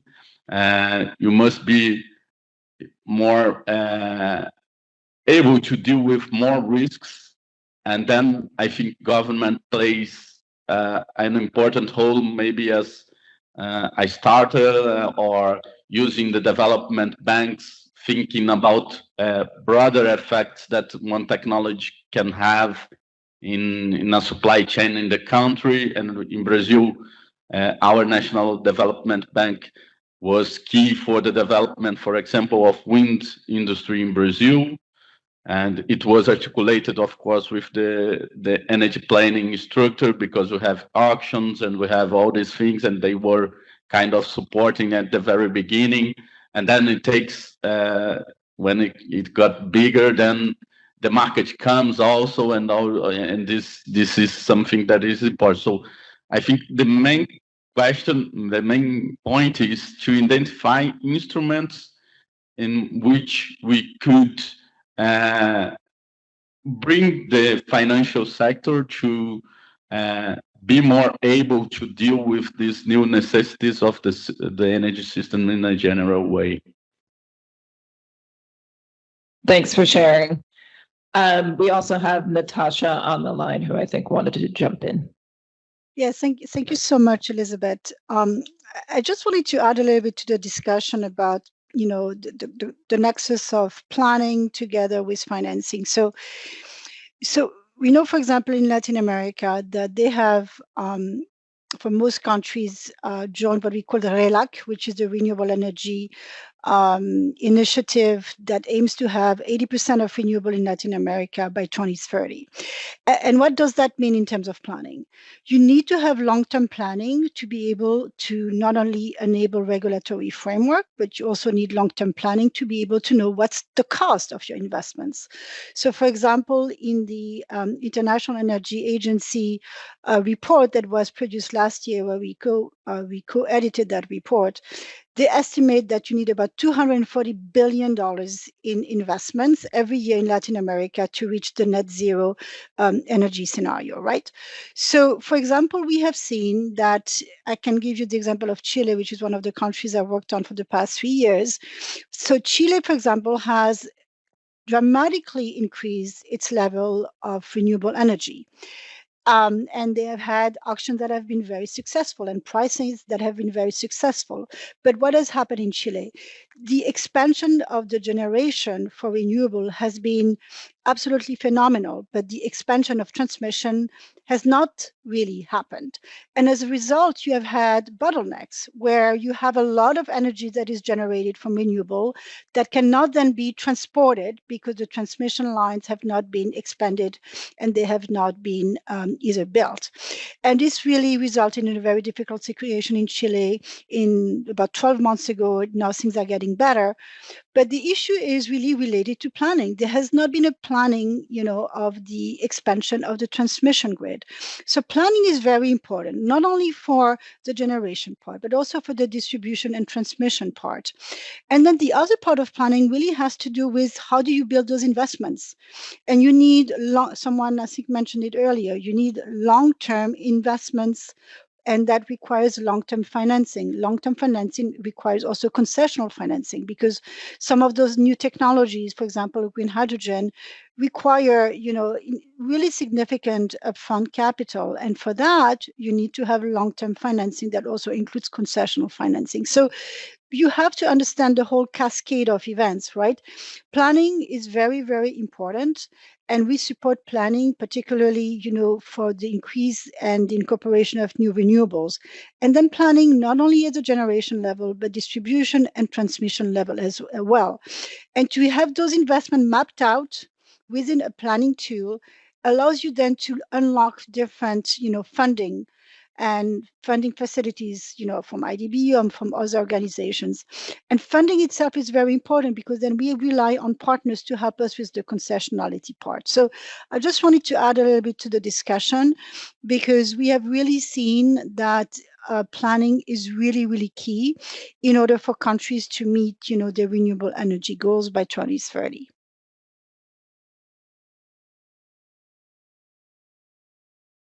Thank you, Natasha. Given you mentioned Chile, I was wondering if Francisco, you want to jump in with your thoughts? Of course. Thank you very much. I totally agree with Natasha and her point of view of the electrical expansion in Chile. It is right that we have a lot of growth on the generation side of PV plants on the north side of the country, and the transmission is not quite as the same rhythm. Maybe I kind of disagree with Natasha. It's not a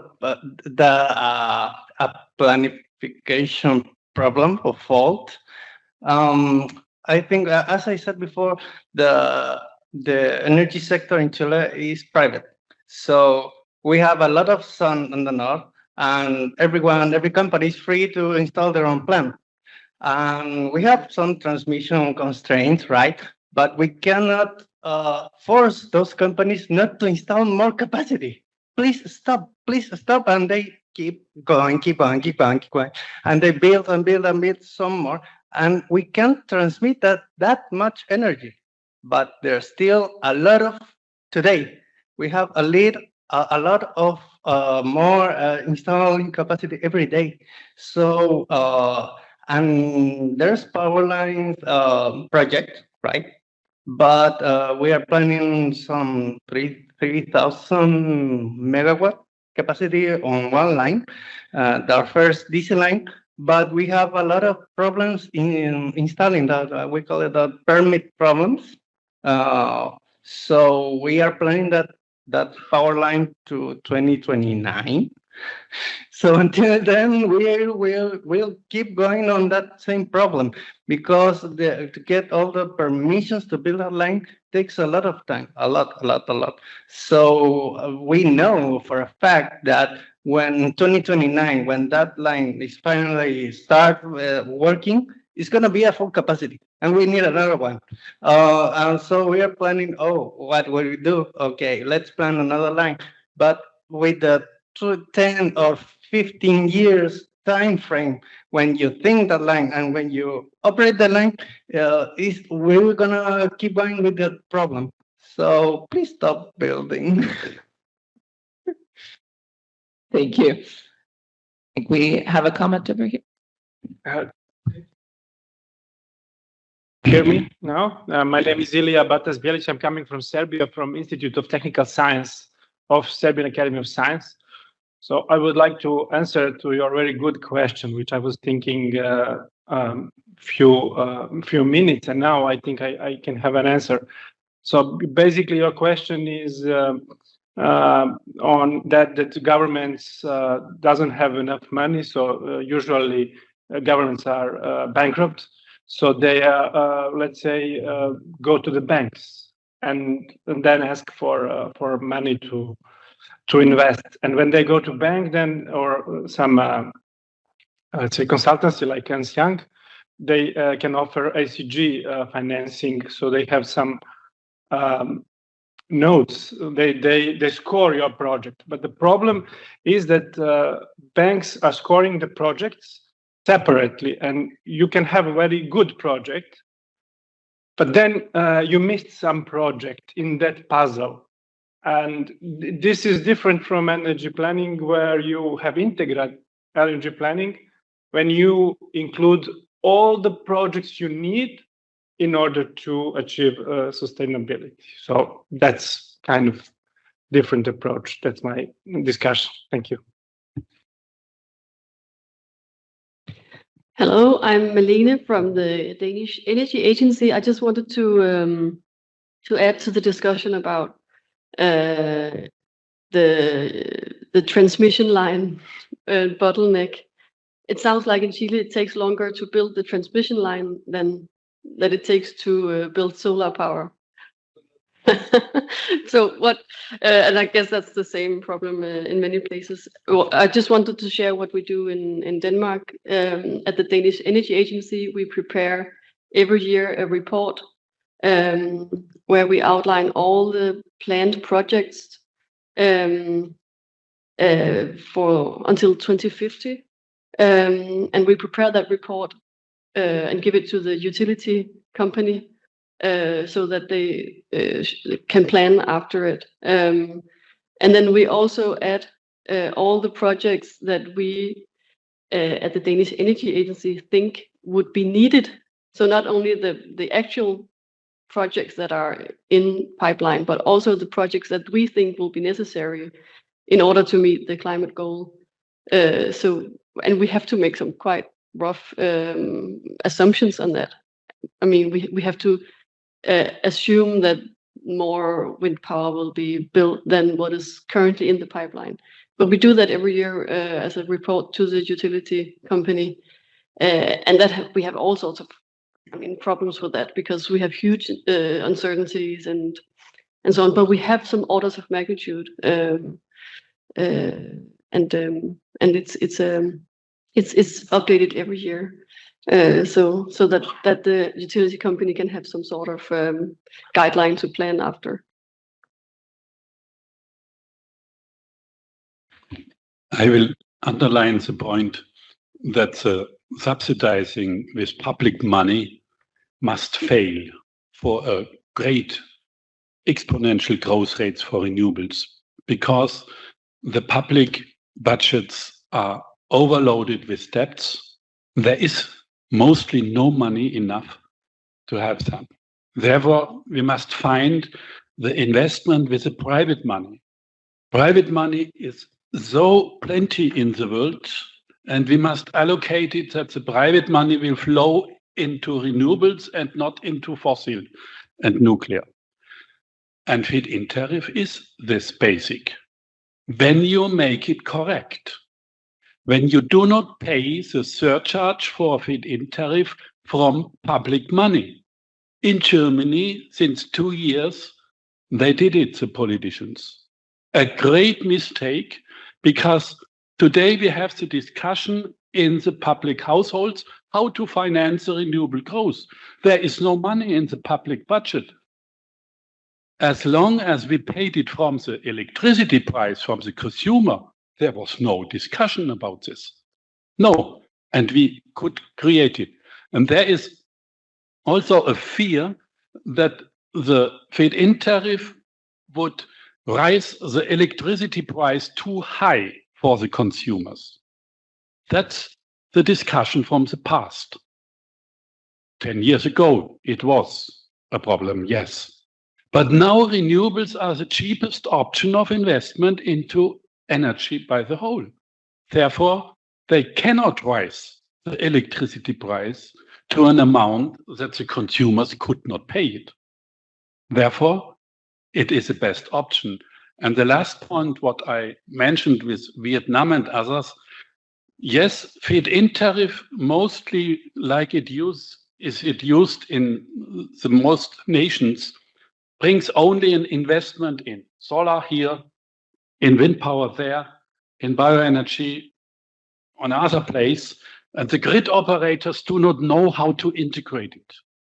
Therefore, I made a proposal, it is not realized anywhere in the world. Make a feed-in tariff with combined renewable energies plus storage. That the investors with a combined investment can bring the electricity to the grid like the grid operators needs it. During the night, the solar industry over the storage. When you made an intelligent feed-in tariff system like this way, then we have the problems solved. Thank you, Francisco. Did you want to jump in? Well, thank you very much for all your proposals. I'll keep that in mind.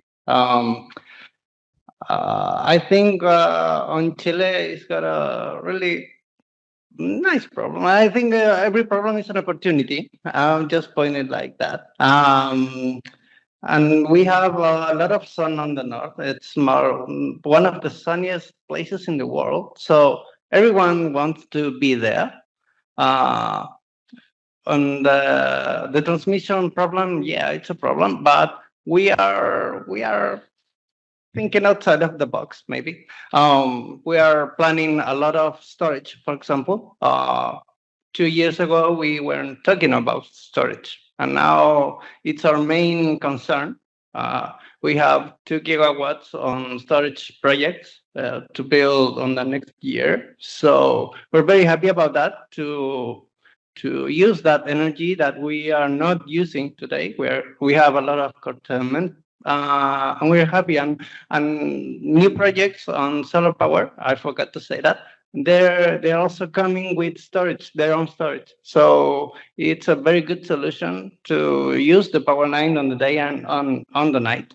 And I think that when you are a private investor, you must take all those things on account. And maybe, okay, you have the best place on the world for sun energy, okay, but on the center of the country, it's not bad either.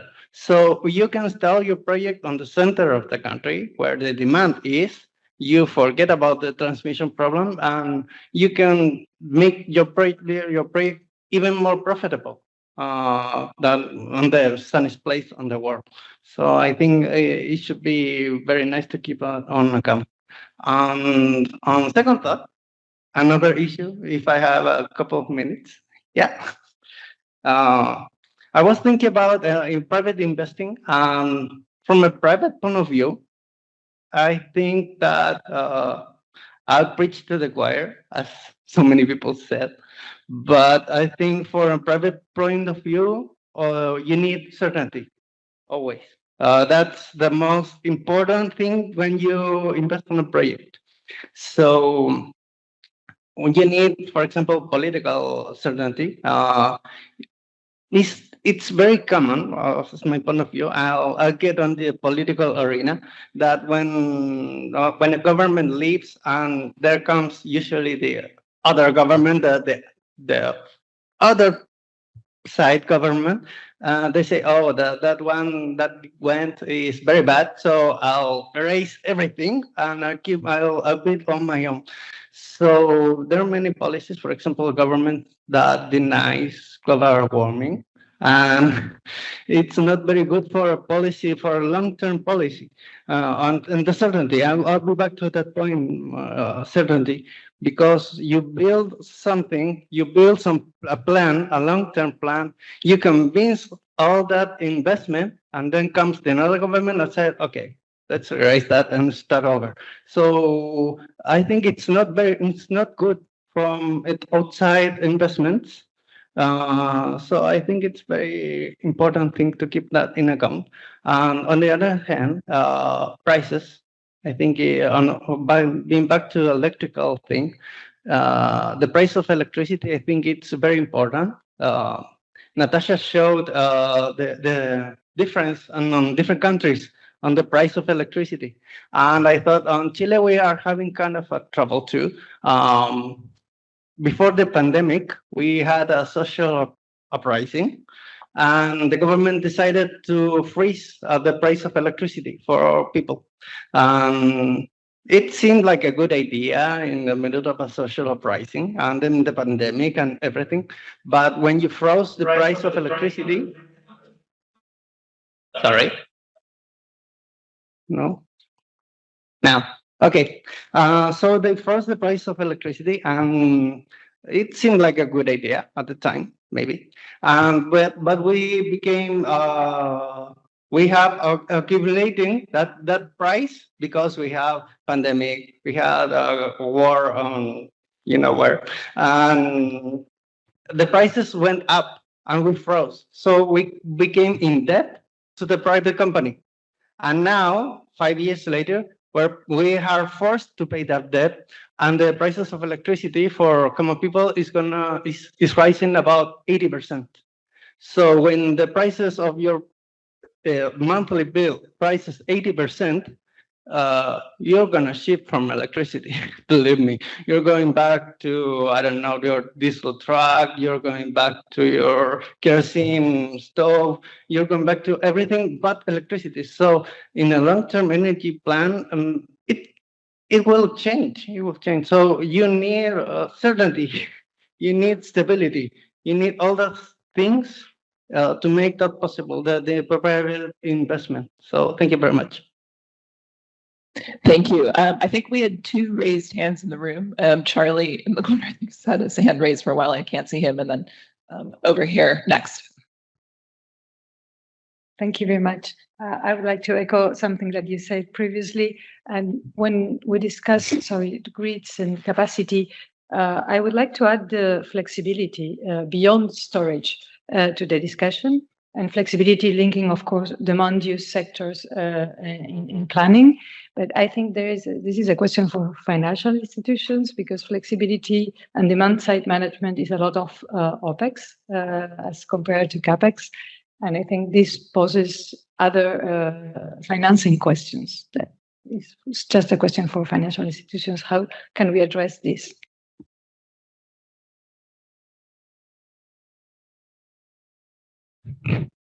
Thanks. I just wanted to add, I really like the interchange you had about whether the problem was with planning or not in Chile. And I thought that sort of raised this really interesting question of, again, how do we define energy planning? Because it seems also the way you phrased the question about how do we make long-term energy scenarios sort of meet the needs of financing institutions. I kind of thought, well, you could put that the other way around, couldn't you? You could say, how do we make sure that financing institutions meet the needs of long-term energy planning?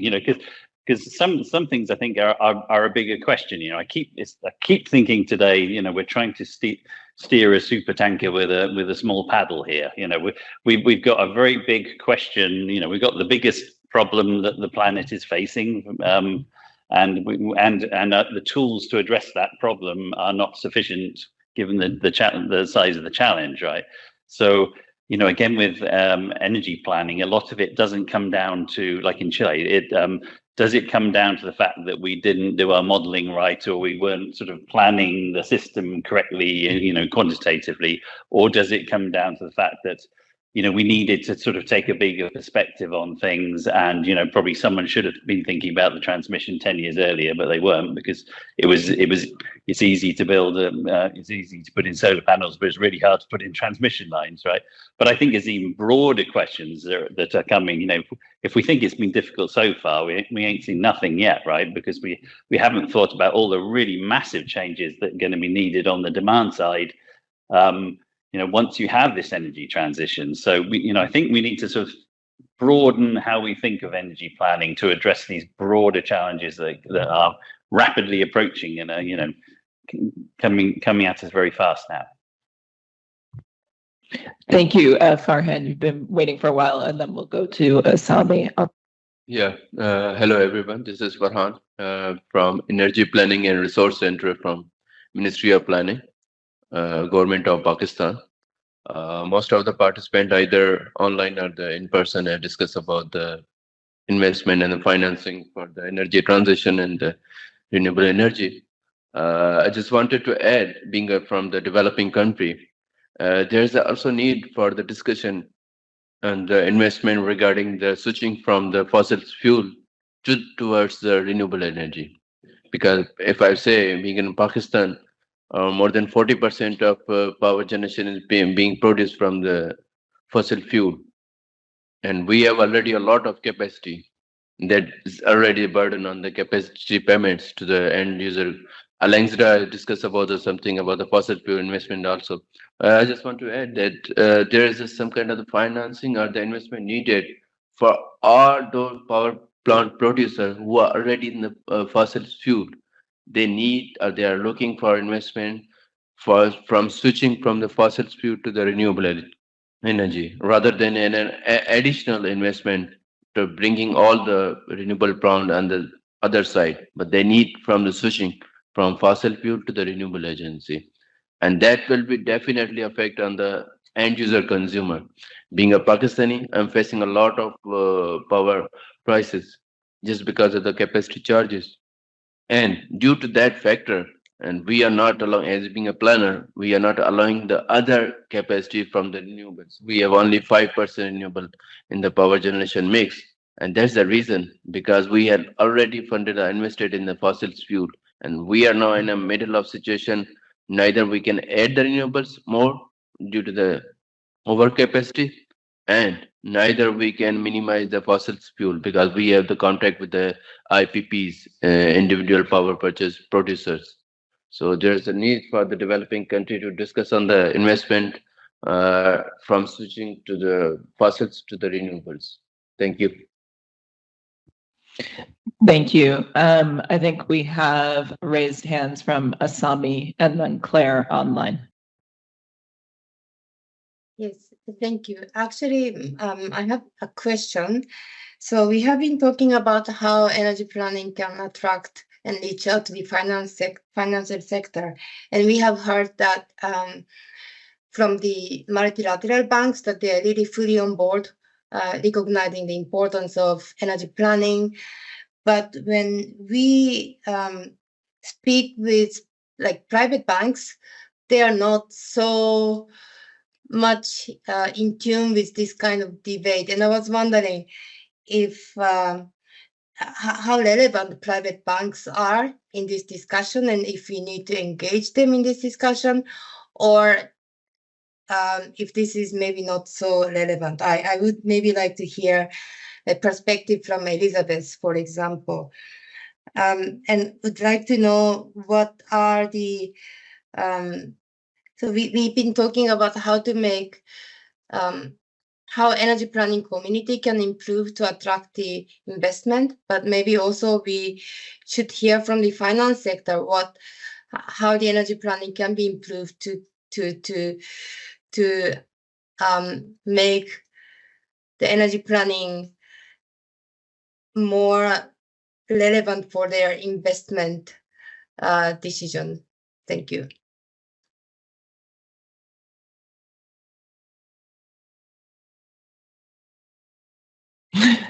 Okay, it's working now. Okay, so maybe I'll just jump in very quickly on that question from the private sector perspective and banks. And I think different banks take different attitudes towards, firstly, net zero. But I guess one thing that at least I've observed is in the private sector, banks are still very much focused on, and again, I'm probably preaching to the choir here, but they're very much focused on the next 5 years.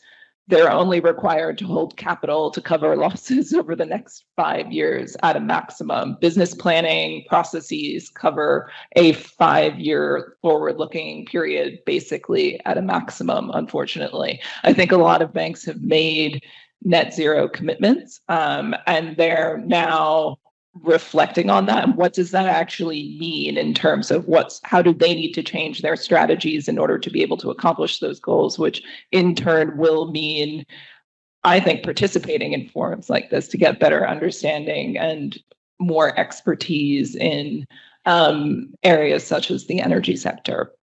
But I think that's still, unfortunately, a big barrier. And then just building on something Francisco mentioned earlier in terms of really wanting certainty, and going back to something that I mentioned at the beginning of the session, is that the banks that I've worked with, they look at ranges of different scenarios, but ultimately they want to know what's going to happen. They want to know scenarios, but also what's the probability and the plausibility of that scenario. If we can start sort of assigning more likelihoods, things like that to scenarios, I think potentially that could even sort of directionally help in the private sector. Okay, I think, Claire, you also had something you wanted to say. Yes, thank you. I wanted to answer the question on flexibility and how development banks are dealing with this question of the need for more flexibility. So one of the solutions that has been mentioned by a panelist earlier is the fact that now more and more auctions, when they're launched, are coupled like a PV and wind plus storage to ensure that the energy that will be delivered to the grid will be delivered in a way that will be manageable by the operator. And the second point is that with an increased need of flexibility, there is a very, very strong need to build the capacity of the dispatchers of the grid operator. So I'm talking here about developing country with less advanced power system. And so this is something that we are doing a lot, how to help operators change the way they're dispatching hydropower, flexibilize also the current thermal power plants to ensure that they will be able to deliver as much flexibility to the grid as possible. And with regards to planning, one things that we are moving towards more and more for countries who are developing energy markets are market models, because we need to understand which market design mechanisms will facilitate the energy transition. And in some cases, energy-only markets will be enough in a way, but in others, maybe capacity markets or ancillary services markets are going to be needed as well. And so now, not only are we using, I would say, the regular bread and butter least cost power system planning models, but we are trying in many of our analysis with countries developing markets to couple that with market model analysis to be able to advise our clients as much as possible with regards to the development of the markets. Thank you. Thank you, Claire. I think Jessica, sorry, I'm having a hard time seeing, but I think you're next. Thank you. I just wanted to mention about the Colombian case. We're still figuring it out again. But what to do when the public money also comes from oil, which is the case of Colombia. And it's basically all the state is funded by the royalties of oil and coal. So it's really hard to have the private sector in the conversation because there is a lot of resistance of changing that. And even inside the government, we always going to find resistance of doing some change because there is a lot of fear. So I think one first step, and we'll see how it goes, but I guess it's a good move, is that we are having Ecopetrol, which is the national oil company, involved in all the conversations, trying also to see how the investments in Ecopetrol can be diversified. Of course, most of the investment is still going to oil and gas, but it's a starting point, at least, to having these conversations. Thank you. And just to note to people in the room who maybe can't see what's going on in Teams, we're just going to take a few extra minutes on this discussion because we started late. So we'll probably finish in around 10 minutes. Natasha, online, did you want to jump in? Yes. Just 3 points because I know they have mentioned them. So I just wanted to make clear for the IDB, we really look into green energy. So we do not finance oil, we don't finance coal, and we don't finance gas. And I think to the lady from Colombia who mentioned just on Ecopetrol joining the table, for us, the planning really starts at the level of a target and policies. So most countries in Latin America and the Caribbean have a target of achieving X percentage of renewable energy. That's where we start, right? And from those renewable energy targets, then you have a series of factors that are then included in terms of policies, in terms of planning, in terms of investments. So I really wanted to highlight that fact that for us, the first discussion is really the renewable energy target that they want to reach by 2030. And from there, a lot of actions happen. So that's the first point. The second point is someone else mentioned OPEX versus CAPEX. I'm not sure who it was. But by definition, when we provide financing for renewable energy projects, whether it is solar, whether it is wind, or it is hydro or rehabilitation of hydropower plants, your OPEX cost is basically zero, right? Because this is a renewable energy source. So for us, if it's a public sector company or state-owned entity, we will of course finance the CAPEX, which requires a lot of upfront capital, and we try to provide, of course, at the sovereign lending price. And if we have other partners, which is what I mentioned, the Green Climate Fund or the Climate Investment Funds, they come in as part of the overall financing structure with more concessionality, and we finance those CAPEX expenses. And on the OPEX side, usually those expenses by public sector companies are covered through the tariff recovery or through the national budget. And then on the last point, which was public versus private funding, IRENA, I'm not sure if she have mentioned it, but IRENA, together with a lot of other MDBs and private sector banks, has a platform called ETAF, the Energy Transition Accelerator Facility, if I'm not mistaken. And this is a very important initiative that is being led by IRENA. IDB is part of it. I understand the World Bank, but HSBC and other private sector banks are part of it, where they really look at projects, and they looked at projects in all over the world. For us, of course, it's only Latin America and the Caribbean, and they try to match those projects with potential funding partners. And that is an exercise that is very important because you're able to see which private sector banks are interested and can finance, which public sector banks can also finance, and MDB. And of course, for us, MDB, we really look at the financing that cannot be covered by private sector financier because we are a multilateral development bank, and we are really looking at covering the public sector funding part that often countries cannot access through capital markets. So this is what I wanted to say, and I wanted to thank Elizabeth and everyone else in the room for this very important discussion. Thank you. Thank you. I think Germany had something to say. The question if the fossil companies should invest also into renewables, I think that is no question. It is a necessity.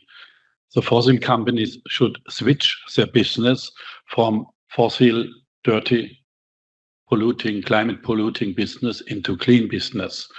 And the best way is when they themselves finance into renewables. As fast as they do it, as fast we can have more money to switch to renewables.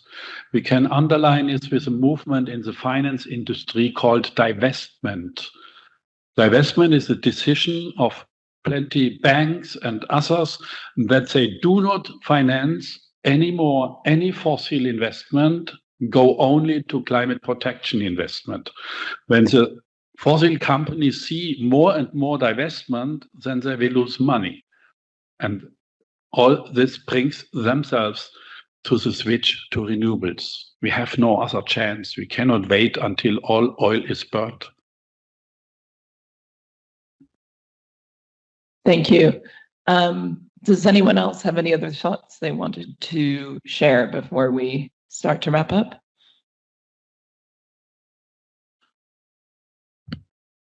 Okay, great. So I just wanted to say thank you all. I think this was a really insightful discussion, really strong way to start out the forum. I think we've gathered a lot of learnings we can hopefully apply and action moving forwards.